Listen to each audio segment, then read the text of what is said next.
खूब भाव से ठाकुर जी की सेवा होती है। कालांतर में व्रजमंडल के एक बड़े महापुरुष माधवेंद्रपुरी दास वो जगन्नाथ यात्रा पर व्रजमंडल से निकले हैं, और जैसे ही वे खीर चोरा गोपीनाथ पहुंचते हैं, ये तो गोपीनाथ ही थे, लेकिन रोज रात्रि में 12 कुलिया में ठाकुर जी की खीर का भोग बनता है, और रात्रि शयन के बाद वो सब में वितरण कर दिया जाता है। माधवेंद्रपुरी दास बड़े भाव विह्वल होकर के दूर खड़े होकर दर्शन कर रहे थे। पुजारी जी ने सब में वितरण किया, उनको नहीं दिया। आप भूखे प्यासे ही जब एक वृक्ष के नीचे जाकर के बैठ गए तो ठाकुर जी ने पुजारी जी को स्वप्न देकर के उठाया। बोले मेरे एक परम भागवत भक्त आए हुए हैं और वो बैठे हुए हैं भूखे प्यासे, तुमने उनको प्रसाद नहीं दिया। पुजारी जी बोले ठाकुर जी अब जितनी भीड़ थी सब में बट गया, मैं कैसे देता, अब जो था वो वितरण हो गया। बोले नहीं, एक कुलिया प्रसादी अब भी मंदिर में रखी है, उठ करके मंदिर खोलो और वो प्रसादी उनको देकर के आओ। तो पुजारी जी बोले मैंने तो अपने हाथों से सारा बांटा है, एक भी नहीं बचा। ठाकुर जी बोले हमको पता था कि तुम उनको नहीं दे पाओगे, तुम चूक जाओगे, इसलिए पहले ही हमने एक चुरा करके अपने पास रख ली थी। अब भी वो हमारे पास ही रखी है। बहुत सुंदर लीला है। माधवेंद्रपुरी दास, आप गिरिराज जी से आ रहे थे जगन्नाथपुरी, और आपका नियम था किसी से मांग करके नहीं पाते थे, कोई दे दे तो ही पाते थे। मतलब भूख लगी है, प्यास लगी है, 10 दिन निकल जाए, 12 दिन निकल जाए, किसी से मांगेंगे नहीं। कोई कह दे कि महाराज जी थोड़ा प्रसाद लेंगे तो ले लेते थे। आपने पुजारी जी से मांगा नहीं और पुजारी जी ने दिया भी नहीं, तो भूखे प्यासे चले गए।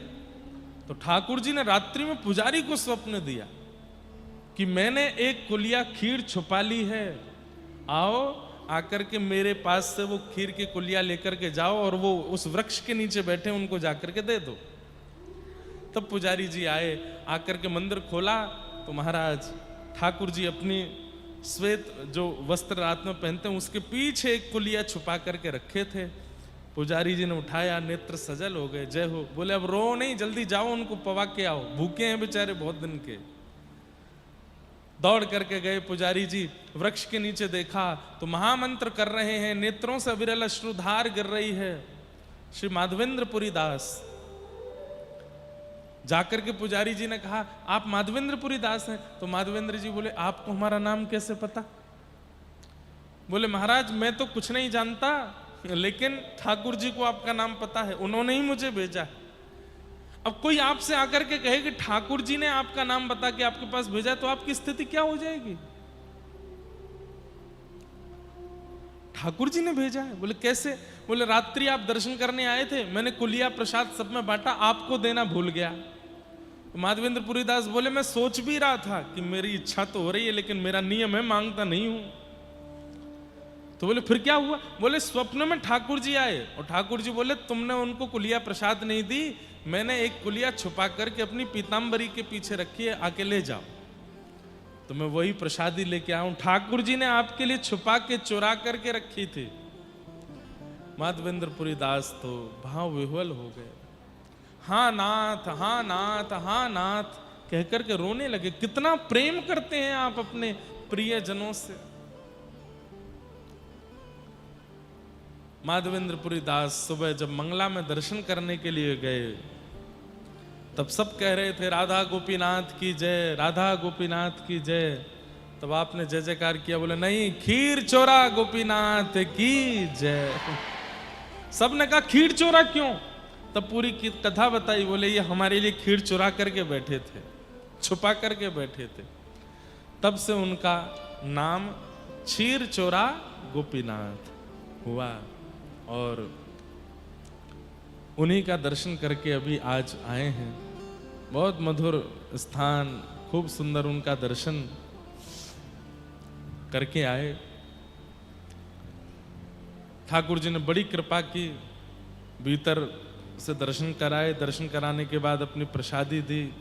उसके बाद श्री रसिक मुरारी जी, जिनको रसिकानंद महाप्रभु भी कहते हैं, उनका दर्शन, उनकी समाधि का दर्शन किया। माधवेंद्रपुरी दास जी की समाधि का दूर से दर्शन किया। गौशाला का दर्शन किया। सुबह 6:30 बजे फिर वहां पे कथा भी करी एक जगह। हाँ, 1 घंटा वहां कथा भी थोड़ी देर की। कथा करने के बाद फिर ऐसे बस विचरण करके यहाँ आए और अब आप लोगों की सेवा में है। खूब आनंद वहाँ हुआ। आप सब लोग भी एक बार जरूर जाइएगा, गोपीनाथ जी को प्रणाम करके आना। गोपीनाथ जी का एक बहुत सुंदर पद है, उस पद को हम गा दें तो गोपीनाथ जी को प्रणाम हो जाएगा। आप सब लोग भी मेरे साथ में गाना। हाँ।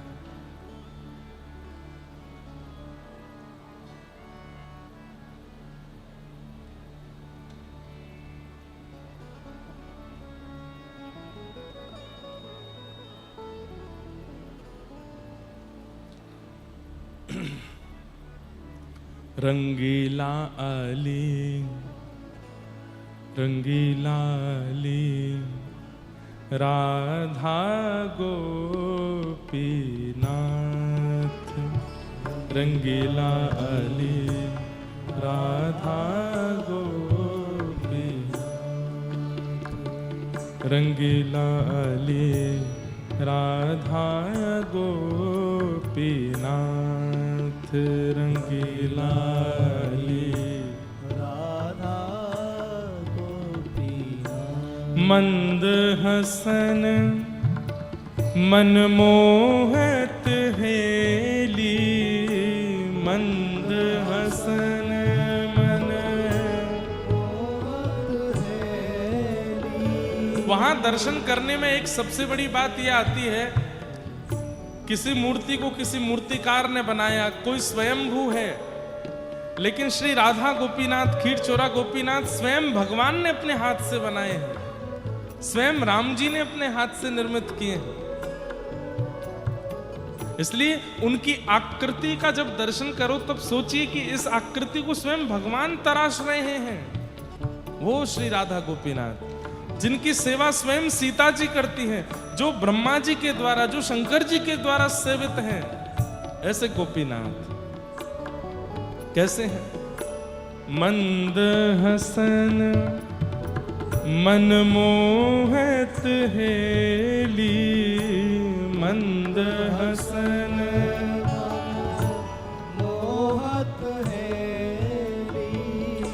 निर्तत सखियन साथ,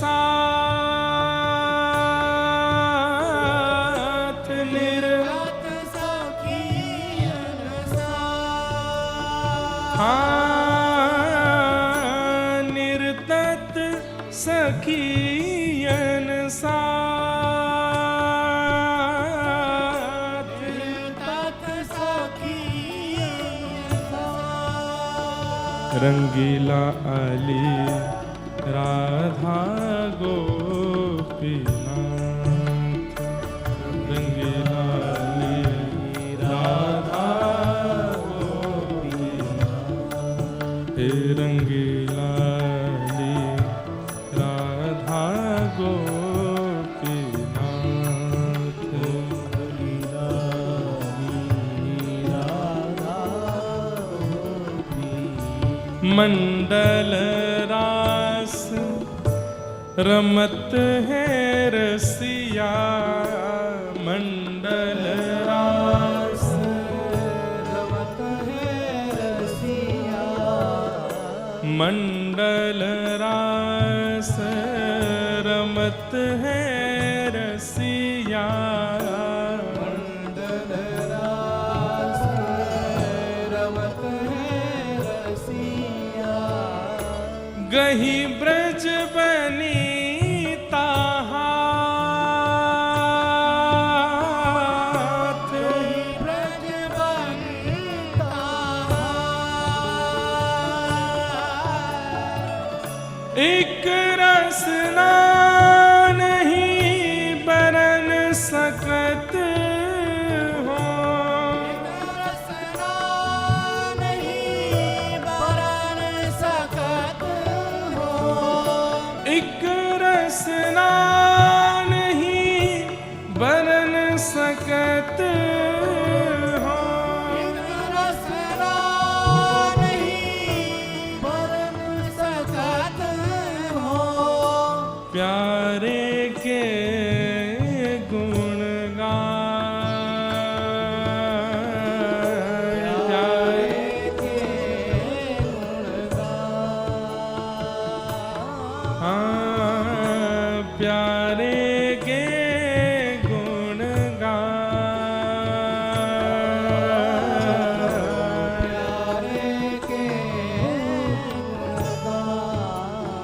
रंगीलाली राधा गोपीनाथ, रंगीलाली राधा गोपीनाथ, रंगीलाली राधा गोपीनाथ,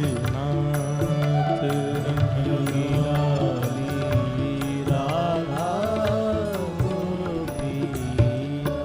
सरस माधुरी जी कह रहे हैं गोपीनाथ जी कैसे हैं? बोले एक रसना नहीं बरन जात है। एक जीव से उनका गुणगान हम गा नहीं सकते हैं, लेकिन फिर भी यदि आप पूछ रहे हैं कि कैसे हैं गोपीनाथ, तो अंतिम पंक्ति में कहते हैं, हे सरस माधुरी निरख नयन छवि, सरस माधुरी निरख नयन छवि, सरस माधुरी निरख नयन छवि, सरस माधुरी निरख नयन छवि, सब विधि भई सनाथ। विधि भाई। अरे अब तक मैं अनाथ था, मेरा कोई स्वामी नहीं, मतलब मेरा मन अनाथ है, कभी कहीं लग जाता है, कभी कहीं लग जाता है, कभी कहीं लग जाता है, इसका कोई स्वामी नहीं, एक ठौर नहीं है मेरे मन की। कभी किसी खान पान में लग जाता है, कभी किसी पहनावे उड़ावे में लग जाता है, कभी किसी व्यक्ति में लग जाता है, कभी किसी वस्तु में लग जाता है। इस मन की एक ठौर नहीं है, अनाथों की तरह घूमता रहता है। लेकिन गोपीनाथ जी को देख करके रसिक जन क्या कह रहे हैं? सरस माधुरी निरख नयन छवि, सब विधि भई सनाथ। अब मेरे मन को नाथ मिल गए हैं, अब मेरा मन अनाथ नहीं है, सब जगह नहीं भटकेगा, एक अकेला इनके चरणों में रहेगा।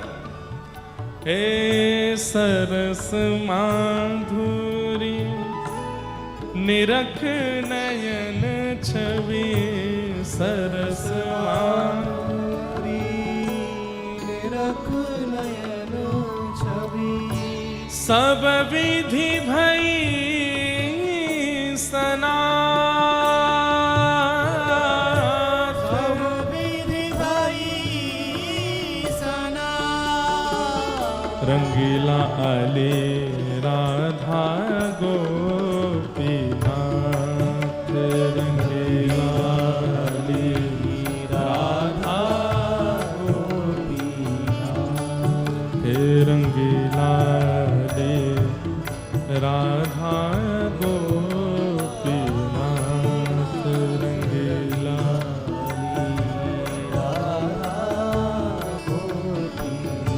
राधा गोपीनाथ, हे राधा गोपीनाथ।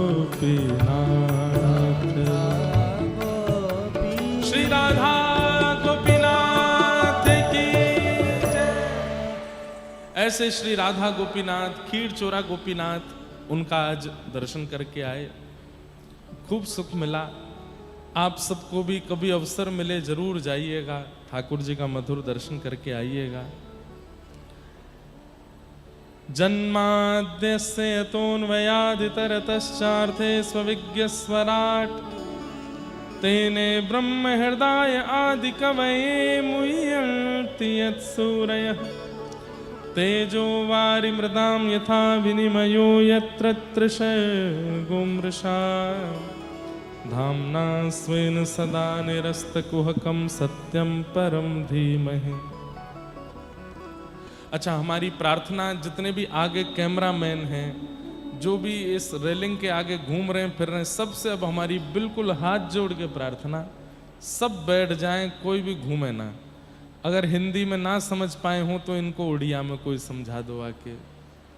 हाँ, अब कोई भी आगे नहीं आवे, और जो कैमरामैन है वो भी बात ना करें, सब लोग बैठ जाएं। सब बैठ कर के केवल पीछे आपके हजारों लोग बैठे हैं, उन सबका ध्यान भटकता है। और बीच में भी एक लाला खड़ो है खंबा की तरह, वो बैठ जाए गरुण जी की तरह। हाँ, तुम्हारे कारण देखो कितनों को हम नहीं देख पा रहे हैं, बैठ जाओ। सब जो हो जाना चाहिए 12 से 4 के बीच में, सब व्यवस्था प्रमुख आके यहाँ सब काम कर दिया करो। 4 बजे के बाद यहाँ कुछ नहीं होना चाहिए, केवल कथा होनी चाहिए। जन्माद्यस्य तोन्वयादितरतः, श्रीमद् भागवत जी का प्रथम श्लोक। ठाकुर जी जन्म मरण आदि आदि जो मानवों के कर्म हैं, इन सब में कभी ठाकुर जी नहीं आते, वे इन सब से इतर हैं, वे इन सब से इतर हैं। जन्म आदिर अन्वयाद इतरतः।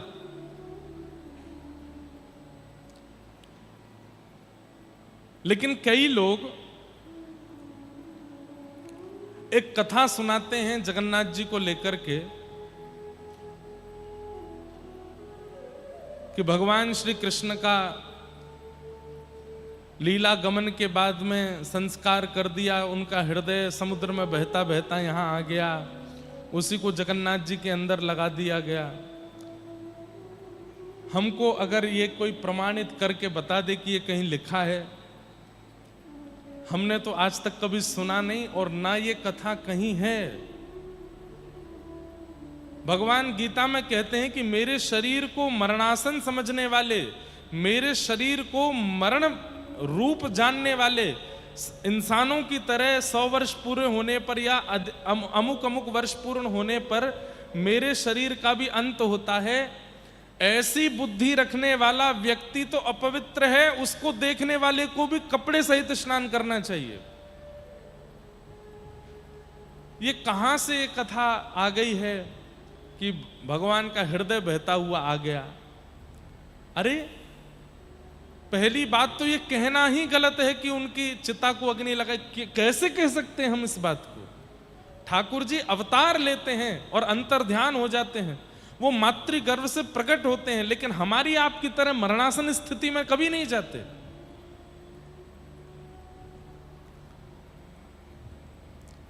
श्री जगन्नाथ महाप्रभु के, श्री बलभद्र जी के, सुभद्रा जी के पावन दारू ब्रह्म के विग्रह में जीवित शालिग्राम जी विराजमान है।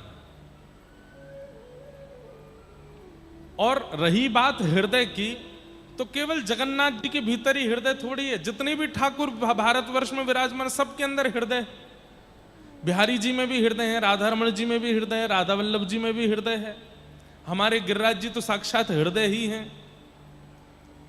पर इस बात को इस तरीके से नहीं कहना चाहिए कि वो हृदय ऐसे निकल करके बहता हुआ आया ना, ये उचित नहीं है। और इसको कई लोग प्रमाणित करने लगे हैं, कई फिल्म जगत के लोग, कई और भी लोग इसको इसके ऊपर खूब बनाने लगे हैं, पिक्चर वगैरह भी। नहीं, ये उचित नहीं है। भगवान कौन है?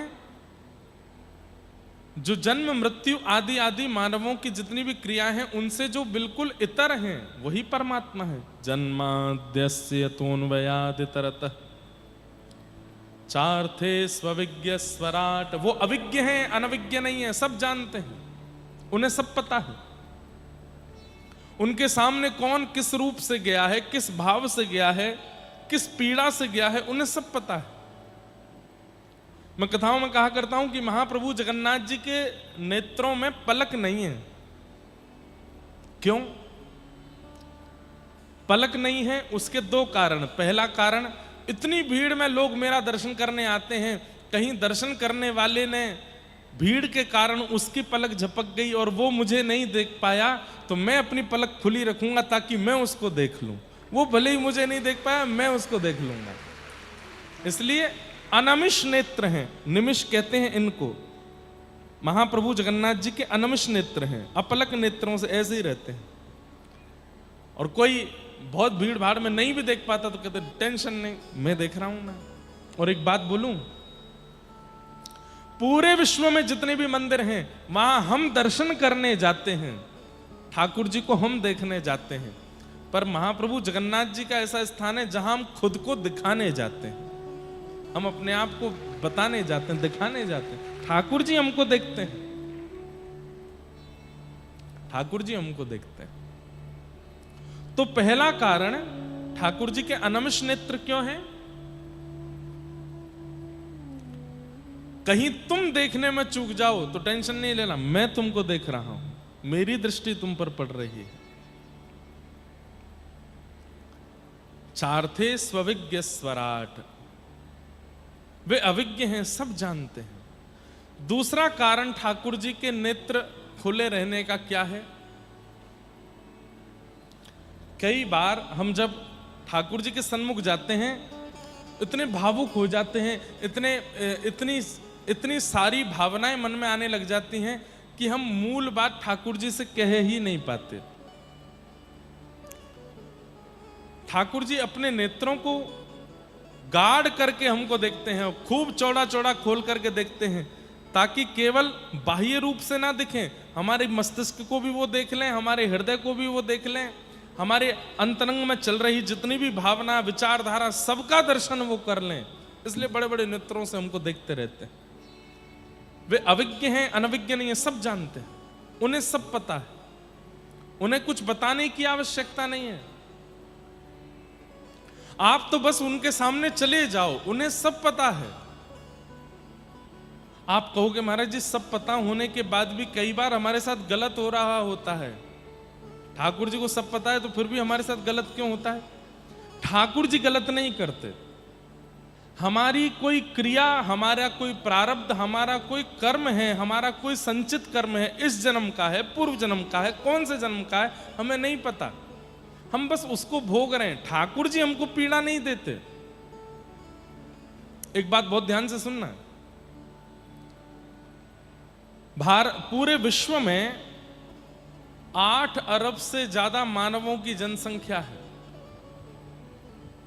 कितनी पक्षियों की, कितनी पशुओं की, कितनी जलचरों की, थलचरों की जनसंख्या, ये तो गिनी नहीं गई है। और ठाकुर जी सबका ध्यान रखते हैं। चींटी के पग नूपुर बांजे तो भी साहिब सुनता है। अब चींटियां कितनी हैं? कटक की वोटिंग लिस्ट में जो जनसंख्या होगी वो चाहे लाखों में हो, करोड़ों में हो, हमें नहीं पता, लेकिन अगर कटक में कितनी चींटी हैं इसकी गिनती की जाए तो अरबों खरबों तो गिनती हो जाएगी। और उन सब का ध्यान भी ठाकुर जी रखते हैं। जल में जितनी मछलियां हैं सबका ध्यान ठाकुर जी रखते हैं। आकाश में उड़ने वाले जितने पक्षी हैं सबका ध्यान ठाकुर जी रखते हैं। हमारी धरती पर कितने ऐसे देश प्रदेश हैं जहां पर मानव है ही नहीं, वहां पर रहने वाले जीवों की भी रक्षा ठाकुर जी करते हैं। इतने प्रचंड इस संसार में ठाकुर जी मेरे लिए समय निकालते होंगे कि इसको दुख देना है, इसने बहुत गलत किया है। उनके पास इतना समय है। और ये तो रही यहां की बात, फिर 33 कोटि देवता भी हैं, तीनों लोक भी हैं, भगवान की पूरी प्रकृति भी है, और इस प्रकृति में वृक्ष भी जीवित रहते हैं, उनका ध्यान भी ठाकुर जी रखते हैं, उनको भी कर्म फल आदि सब प्राप्त होता है। इतने भयावह है, इतने व्यस्ततम इस संसार में ठाकुर जी मेरे लिए समय निकालते होंगे। चल बेटा तुझे कष्ट देता हूं। ठाकुर जी को पता भी नहीं होगा कि हम कहां हैं, कौन हैं। और अब इससे भी बड़ी एक बात और कह दूं, भगवान के एक रोए में, ये जो शरीर के रोए हैं, एक रोए के अंदर 1 करोड़ ब्रह्मांड हैं। एक ब्रह्मांड में एक पृथ्वी है। ऐसे 1 करोड़ ब्रह्मांड भगवान के एक रोए के अंदर है। यदि संपूर्ण शरीर में देखा जाए तो 3.5 करोड़ रोए हैं। 3.5 करोड़ रोए में कितने ब्रह्मांड हैं? उस कौन से ब्रह्मांड के कौन सी पृथ्वी में मैं रहता हूं, ठाकुर जी को क्या पता होगा? अब बात अगर आती है कि ठाकुर जी को क्या पता होगा, तो यह बात तो गलत है। ठाकुर जी को सब पता है, लेकिन हमें कष्ट देना, हमें सुख देना, हमारे साथ बुरा करना, हमारे साथ अच्छा करना, ये ठाकुर जी की लीला नहीं है, ये प्रकृति है। ये हम अपने कर्म के बंधन में हैं। कर्म से हमको सुख, कर्म से हमको दुख मिलता ही रहता है। वो चक्र है। ठाकुर जी नहीं चला रहे हैं, वो अपने आप, ये व्यवस्थाएं संसार की, उसी के अनुरूप ही हम चलते हैं। अभी आप कथा सुन के बाहर गए, पैर फिसल गया, फ्रैक्चर हो गया, अब कौन सी क्रिया का फल आपको मिला है आपको नहीं पता। आप सोचने बैठ जाओगे जन्म से अभी तक मैंने किसी का बुरा नहीं किया, तो इस जन्म का हो भी नहीं सकता। हो सकता है पूर्व जन्म का हो सकता है पूर्व से पूर्व जन्म का हो। आप कहोगे जिस जन्म की हमको पता नहीं उसका हम क्यों सह रहे हैं। ठाकुर जी कहते हैं जब उस जन्म में थे तब समझाया जा रहा था कि गलत मत करो, भोगना पड़ेगा, तब तो माने नहीं, तब तो किया। अब अगले जन्म में जब भोगना पड़ रहा है तो फिर कह रहे हैं कि हमारी क्या गलती, पूर्व जन्म की गलती इस जन्म में क्यों भोगेंगे। यही होता है, यह संसार का नियम है। इसीलिए सावधान किया जाता है कि कुछ गलत मत करो, क्योंकि जरूरी नहीं है कि इसी जन्म में भोगोगे, अगले जन्म में भी भोगना पड़ सकता है। और तब आप केवल ये सोचते ही रह जाओगे कि मैंने किया क्या जो मुझे ये कष्ट मिल रहा है। भीष्म पितामह बाणों की सैया पर लेटे थे, तब भगवान से कहते हैं कि मुझे 100 जन्मों का याद है कि मैंने पाप नहीं किया। भगवान बोले 101वें जन्म का याद है कि नहीं। भीष्म पितामह बोले 101वें जन्म का याद नहीं है। बोले उसी में की हुई पाप का भोग रहे हो। 101वें जन्म का किया गया कर्म 101वें जन्म बाद भीष्म पितामह भोग रहे हैं। सोचिए। इसलिए ठाकुर जी पर कभी दोषारोपण मत किया कीजिए कि आप मेरे साथ ऐसा क्यों कर रहे हैं। ठाकुर जी नहीं कर रहे हैं, ये कर्म गति है। हमारे जगन्नाथपुरी के भगवान के परम भक्त हुए श्री माधवेंद्रपुरी, श्री माधवदास जी। माधवेंद्रपुरी दास अलग है, माधवदास अलग है। माधवदास, सब लोग इधर देखो, ध्यान से सुनो। बड़ी प्रसिद्ध कथा है कि माधवदास जी को अतिसार का रोग हो गया, एक पेट का रोग हो गया, जिस रोग में वे बिस्तर पर ही मलमूत्र आदि का परित्याग कर देते थे, जिस कारण से ना वो मंदिर जा पा रहे थे, ना महाप्रभु जी का दर्शन कर पा रहे थे।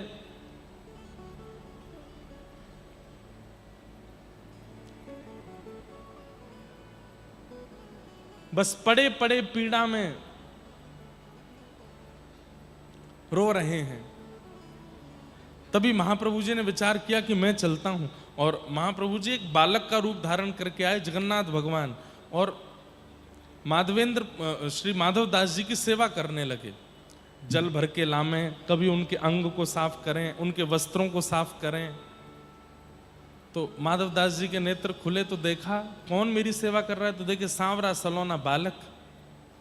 आपने हाथ पकड़ा, माधवदास जी हैं, परम भक्त हैं, पहचान गए। बोले महाप्रभु जगन्नाथ। तो बालक हंसने लगा। बोले आप मेरी सेवा क्यों कर रहे हैं।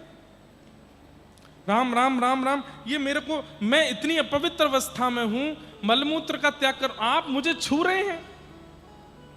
मंदिर में आपकी इतनी व्यवस्थित सेवा होती है, इतनी पवित्रता का ध्यान रखा जाता है, और आप यहां आकर के मेरे तन को स्पर्श कर रहे हैं। ठाकुर जी बोले आप सब भक्त मेरी सेवा करते हैं, तो कभी कभी मैं भी आपके करता हूं, उसमें क्या बुराई है। माधवदास जी बोले सेवा क्यों कर रहे हैं, आप तो परमात्मा हो, चुटकी बजाइए, मेरे पेट के रोग को ठीक कर दीजिए।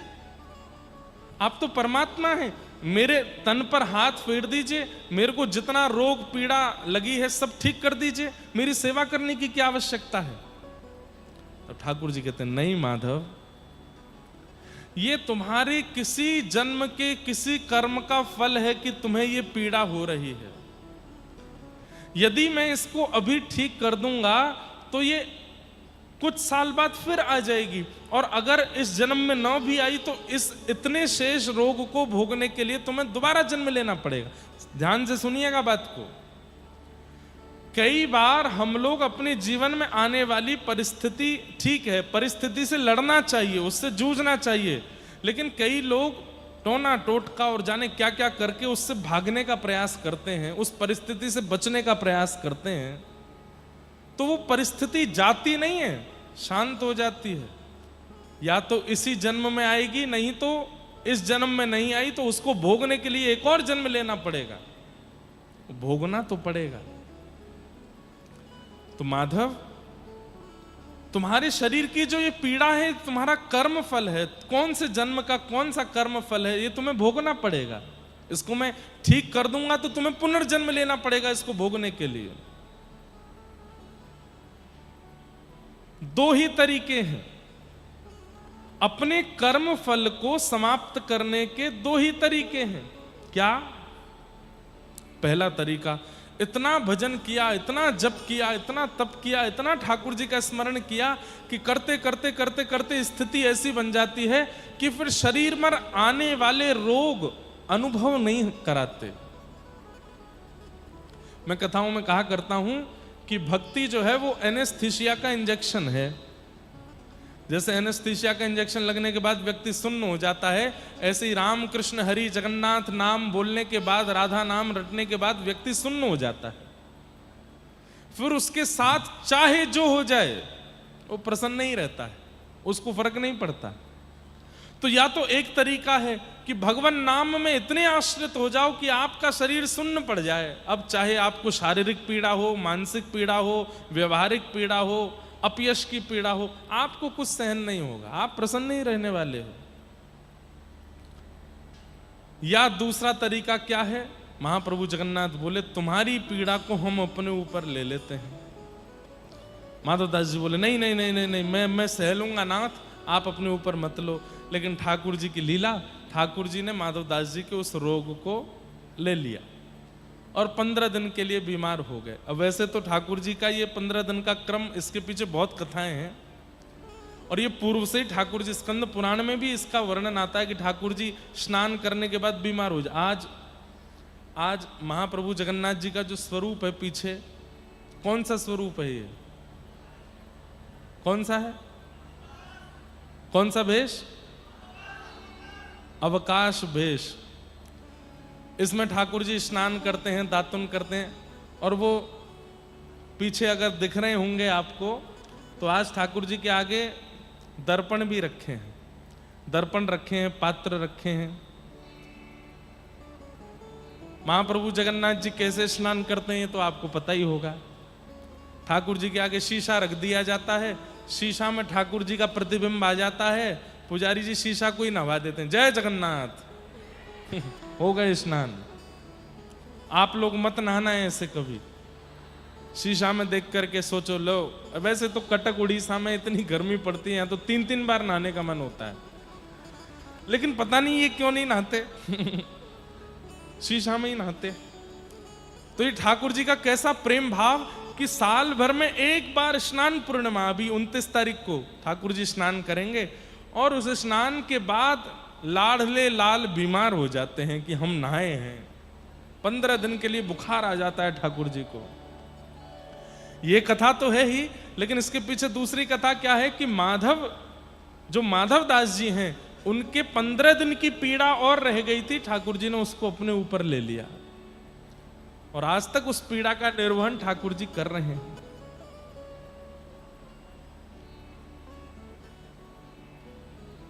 वो सब जानते हैं आपके लिए क्या उचित है, क्या अनुचित है। इसलिए जीवन की परिस्थिति के लिए कभी ठाकुर जी पर आक्षेप मत करो। मुझे यहां से नीचे उतरते समय गिरना है तो शायद गिरने में ही मेरी भलाई है। मेरे जीवन में किसी व्यक्ति का आना, किसी का बिछुड़ जाना, कुछ संपत्ति मिलना, कुछ न मिलना, इन सब में मेरी भलाई है, ऐसा मान करके जीने लग जाइए। आज रोटी मिल गई तो अच्छा, नहीं मिली तो भी अच्छा, ठाकुर जी की कृपा है, कोई बात नहीं, इसमें अच्छा ही होगा, कोई भलाई है। सुदामा जी का चरित्र सबने सुना है। श्री सुदामा जी महाराज के यहाँ पर 15-15 दिन तक भोजन नहीं बनता था। उनकी पत्नी कहती थी कैसे लोग, कैसी कृपा है भगवान की हमारे ऊपर, 15 दिन तक हम भूखे प्यासे रहते हैं। तो श्री सुदामा जी कहते कि देवी अच्छा है, क्यों? 30 दिन के महीना में व्यक्ति 2 बार एकादशी का व्रत करता है, 2 बार अन्न नहीं खाता, और कहते हैं एकादशी के दिन जब अन्न नहीं खाता तो ठाकुर जी उसको याद करते हैं। मैं और तुम कितने भाग्यशाली हो कि हम 30 दिन के महीना में 15 दिन भूखे रहते हैं। इसका मतलब ठाकुर जी 15 बार हमको याद करते हैं, 15 बार हमारा स्मरण करते हैं। 15 बार हमारा स्मरण करते हैं। हर परिस्थिति को सकारात्मक रूप से स्वीकार करना ये एक भक्त का लक्षण है। किस भावना से? तुम जानत सब अंतर्यामी, तुम जानत सब अंतर्यामी, करनी कछु ना करी, करनी कछु ना करी, मोरी राखो लाज हरी, मोरी राखो लाज हरी। आप सब जानते हो नाथ, मैं क्या बताऊं आपको।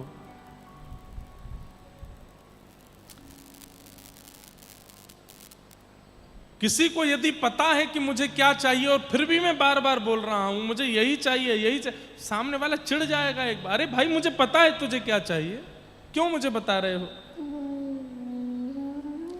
कभी कभी मुझे लगता है हम लोगों से ठाकुर जी चिढ़ते तो नहीं है खैर, पर कई बार ठाकुर जी को बुरा लगता है कि तुम अंतर्यामी क्यों बोलते हो मुझको, जब तुम्हें आके बताना ही होता है कि तुम्हारे जीवन में क्या है क्या नहीं है, क्या आवश्यक है क्या नहीं, क्यों बताते हो। मैं सब जानता हूं। महाप्रभु जी के सामने जाकर के तो दोनों भुजाएं उठा करके कहा करो नाथ हम आपकी शरण में, आप जो दोगे हमें सब स्वीकार है, आप जैसा करोगे हम उसमें राजी हैं। मन में इच्छा है कि भुवनेश्वर में घर बने, लेकिन नहीं बनेगा तो आपसे शिकायत नहीं करेंगे, आप जैसा कहोगे हम राजी हैं, आपकी रजा में राजी। महाभारत इसलिए जीत गया अर्जुन क्योंकि अर्जुन ने जाके आत्मसमर्पण किया ठाकुर जी को। कथा सुनी है, दुर्योधन और अर्जुन ये दोनों गए थे द्वारिका महाभारत युद्ध से पहले ठाकुर जी से पूछने कि आप किसके पक्ष में चलोगे। दुर्योधन ने बड़े प्रलोभन दिए, लेकिन भगवान ने एक बात कह दी, एक तरफ अकेला मैं रहूंगा और एक तरफ मेरी पूरी सेना, मैं दोनों की तरफ समान विभाजन करूंगा। एक तरफ अकेला मैं और एक तरफ मेरी पूरी सेना। और अंत में भगवान ने कह दिया, और मैं जिस तरफ रहूंगा शस्त्र नहीं उठाऊंगा। ये बात सुनते ही दुर्योधन बोला, आरती करवाने जा रहे हो युद्ध में, वहां पे दिन रात आपकी आरती करेंगे, अष्टयाम सेवा होगी आपकी। अरे युद्ध में जाना है नाथ, शस्त्र नहीं उठाओगे? बोले नहीं उठाऊंगा। आप दोनों विचार कर लीजिए, मैं चाहिए कि मेरी सेना, और मेरी सेना सशस्त्र जाएगी, और सेना भी थोड़ी बहुत नहीं, हजारों लाखों सैनिक ठाकुर जी कह रहे हैं मैं दे दूंगा सशस्त्र, लेकिन दूसरी तरफ अकेला मैं रहूंगा, वो भी शस्त्र नहीं उठाऊंगा। दुर्योधन तुरंत मीठा बन करके बोलने लगा, ठाकुर जी मैंने वैसे देखा है आपका अर्जुन से प्रेम बहुत ज्यादा है, आप अर्जुन से बहुत, आप दोनों की यारी के तो चर्चे पूरे कुरुक्षेत्र में पूरे हस्तिनापुर में चलते रहते हैं, एक काम कीजिए ना। बोले क्या? मैं सेना ले जाता हूं, आप दोनों की पटती भी बहुत है, आप इसके साथ रह लो। भगवान ने कहा अर्जुन हां करेगा तो। अर्जुन क्या? बोले नहीं नहीं मैं तो इसी में राजी हूं, आप मेरी तरफ रहो। भगवान बोले सोच ले, शस्त्र नहीं उठाऊंगा, निहत्था रहूंगा मैं। बोले आप रहना, चाहे बिना कुछ लिए रहना, पर रहना। सेना लेकर के जब दुर्योधन चला गया तो भगवान ने बड़ी डांट लगाई अर्जुन को। अरे पहले ही कौरवों के पास इतनी बड़ी सेना, ऊपर से मेरी द्वारिका की सेना लेकर के चले गए। तुझे सेना मांग लेनी थी और ये कह देना था कि हमारी सैन्य बल वैसे ही कम है, आपकी सेना दे दो, आप कौरवों की तरफ चले जाओ। अर्जुन जो बात कहते हैं ना, वो मुझे ये बात मैं अपने जीवन में इंप्लीमेंट करता हूं, इसलिए आपको बता रहा हूं। अर्जुन क्या कहता है भगवान से? श्याम सुंदर, पहली बात दुर्योधन जिस कामना से आया था मैं उस कामना से नहीं आया हूं, इसलिए आप हम दोनों को एक मत समझो। मैं ना तो आपसे कुछ मांगने आया था और ना आपको मांगने आया था।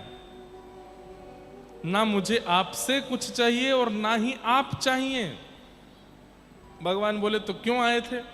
दंडवत प्रणाम करके अपना हाथ भगवान के हाथ में देकर के अर्जुन कहता है, मैं खुद को देने आया था, खुद को अर्पित करने आया।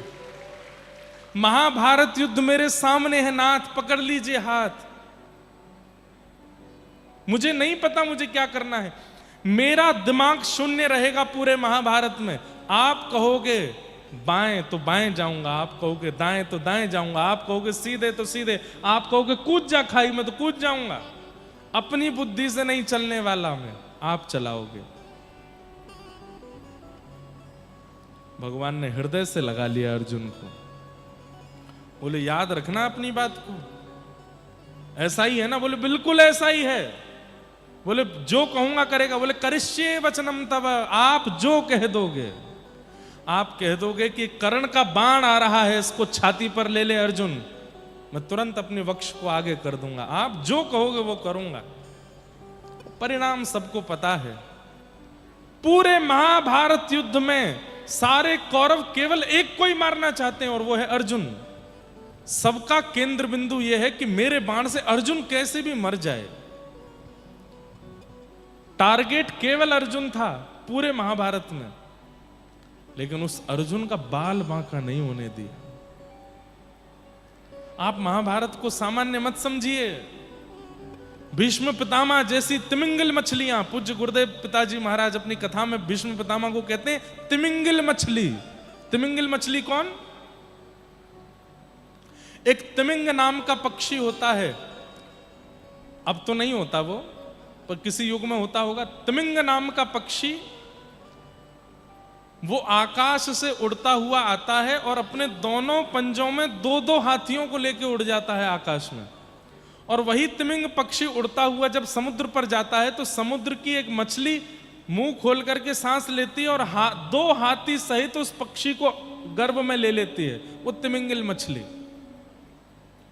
दो हाथी सहित पक्षी को जो निकल जाए वो तिमिंगल मछली। वो कौन है? भीष्म पितामह। महाभारत में भीष्म पितामह, द्रोणाचार्य, कृपाचार्य, इन सबको तिमिंगल मछली कहा। इनके बाण से बचना कोई हंसी खेल नहीं है। भीष्म पितामह की स्तुति आती है, क्या कहते हैं भीष्म पितामह? हाँ हाँ, बहुत सुंदर, बहुत दिनों से कही भी नहीं है।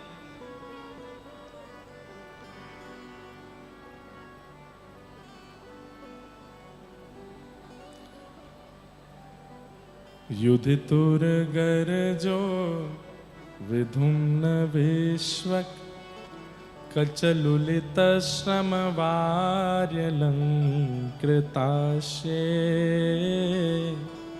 मम निशित शरैर् विभिद्यमानः त्वचि विलसत् कवचेस्तु कृष्ण आत्मा युधितुर्गर्जो। सपदि सखी वचो निशम्य मध्ये निज परयोर्बलयो रथम निवेश्य स्थितवति परसैनिकायुरक्षा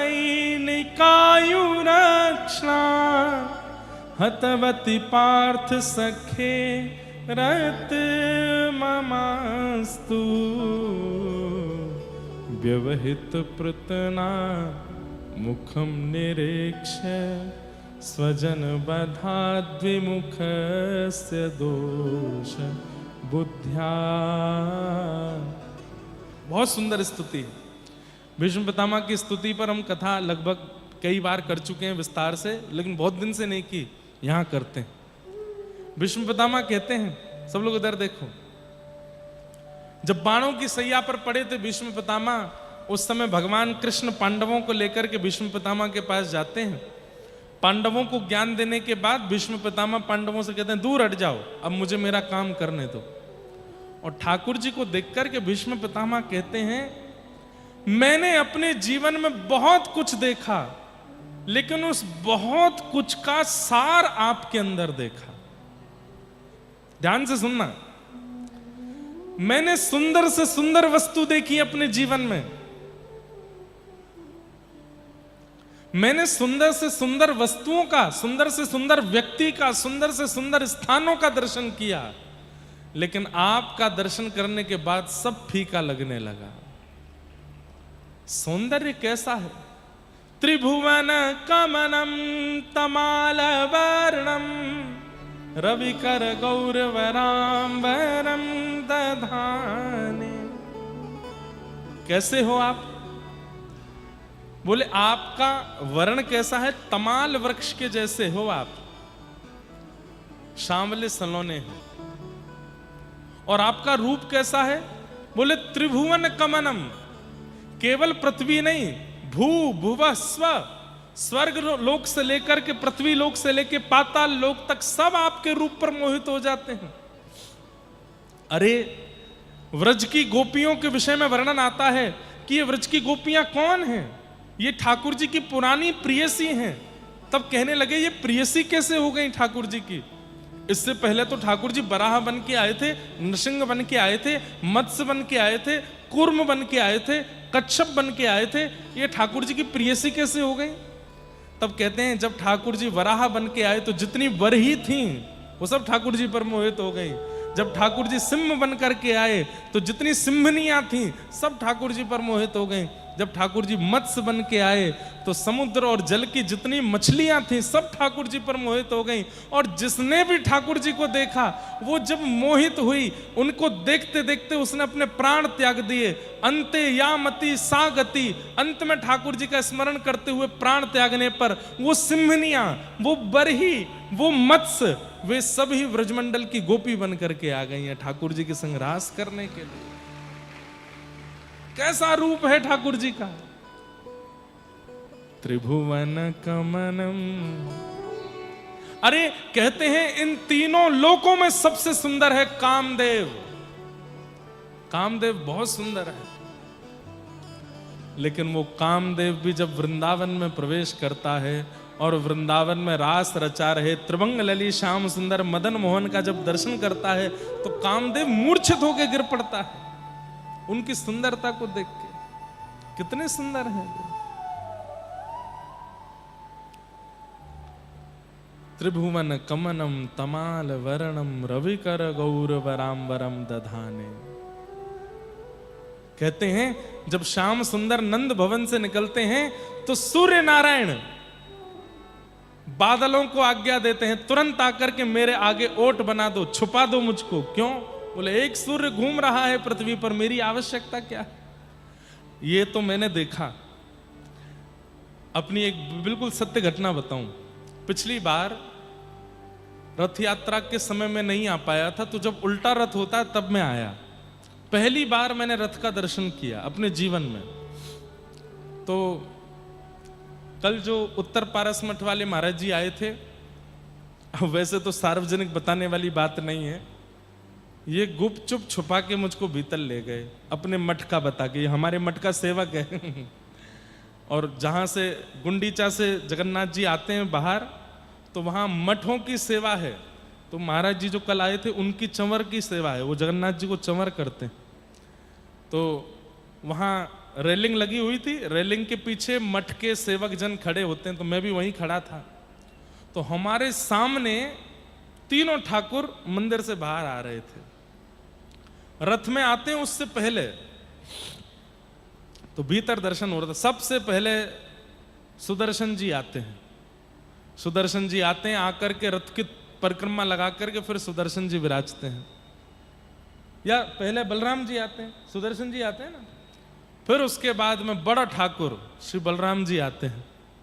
आते हैं महाराज, कभी यूं गिरते हुए, कभी ऐसे गिरते हुए, खूब आनंद, बिल्कुल ऐसे ही देखा सामने से, क्या आनंद होता है। उसके बाद सुभद्रा जी तो गोद ऐसे उठ के ही आती हैं, ये तो कंधों पे ही आती हैं सब पंडा पुजारियों के। और फिर जब आना होता है महाप्रभु जगन्नाथ का, तो हमारे महाराज जी उत्तर पारस मठ वाले कल जो आए, इन्होंने एक बात कही मुझसे।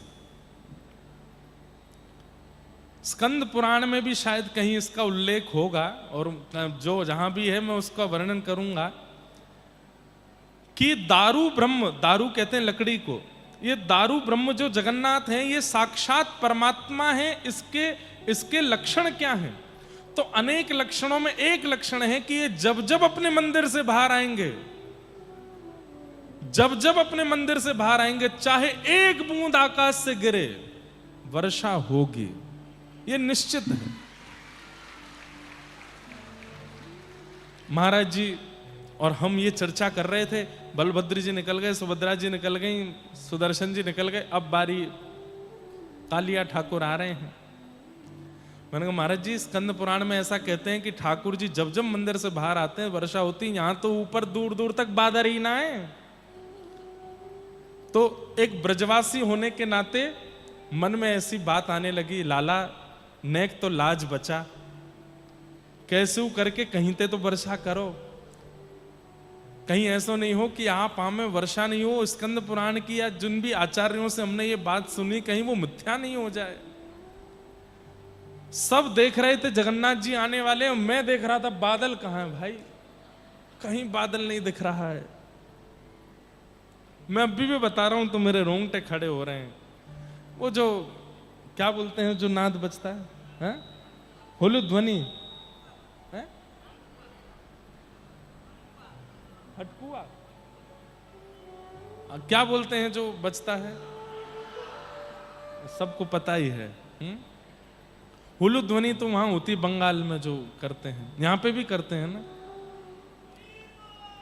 हाँ। तो खूब जोर से बज रहा था और बस ये लग रहा था अब आए महाप्रभु जी, अब आए महाप्रभु जी, अब आए। और मैं कहूं कि कहां आए बादल, हे श्याम घन कब बरसेगो। और आप विश्वास माने जैसे ही महाप्रभु जी बाहर आए, जाने कहां से एक बादल ऊपर आया और रिमझिम रिमझिम रिमझिम रिमझिम वर्षा होने लगी। ज्यादा नहीं, केवल 5-10 सेकंड के लिए थी, फर्श गीला हो गया बस, लेकिन वर्षा। ये प्रमाण है कि साक्षात परमात्मा, ये जब जब मंदिर से बाहर आएंगे तब तब वर्षा होगी। जब कृष्ण जन्माष्टमी होती है, पूरे विश्व की नहीं पता मुझे, हमारे मथुरा वृंदावन में रात्रि 12 बजे वर्षा होगी, निश्चित होती है, चाहे कहीं भी हो।